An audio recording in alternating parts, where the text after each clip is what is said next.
Hola, bona tarda. Us parlem de l'Institut Escola Piera.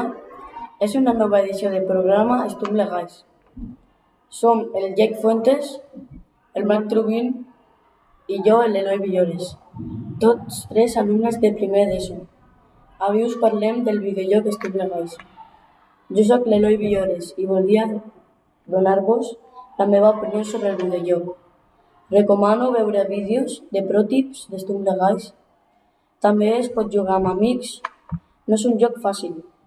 Comença amb una skin noob i mentre vas avançant et toquen gemmes o fitxes morades que serveixen per comprar skins molt xules i skins normals. I tu, Marc, què penses? Jo soc el Marc Trubin, voldria afegir algunes coses més que el que ha dit l'Eloi. Us recomano jugar partides privades amb amics, perquè jugues amb bots i practiques.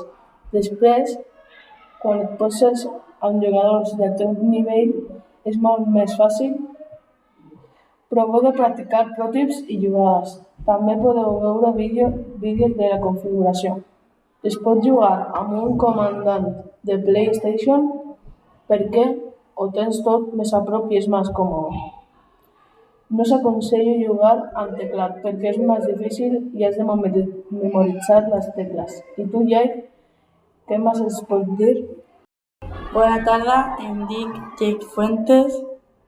Jo vull destacar que al joc Estum Legals hi ha emojis molt xulos, hi ha 241 personatges, es pot ballar dins del joc. Destaquen els tornejos per guanyar gemmes per als personatges. A més, hi ha un passe de batalla amb el qual pots aconseguir skins, emoticons i balls. Totes les partides comencen amb 32 jugadors. A la primera ronda s'eliminen 16, després s'eliminen 8 i així successivament. Al final guanya el millor jugador. Cada 30 dies es creen nous personatges i hi ha roletes diàries gratis. Esperem que les nostres recomanacions us hagin interessat. Fins ben aviat.